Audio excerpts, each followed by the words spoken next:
continue to give in the house of the Lord to support the servants of God. Basket shall continue moving. And this way in front here, you can just come straight away as the choir blesses the day. 587. We're giving to support the servants of God. Thank you. Thank you.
Thanksgiving as the choir continue.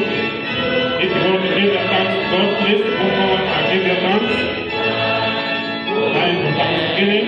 The choir will continue with the singing.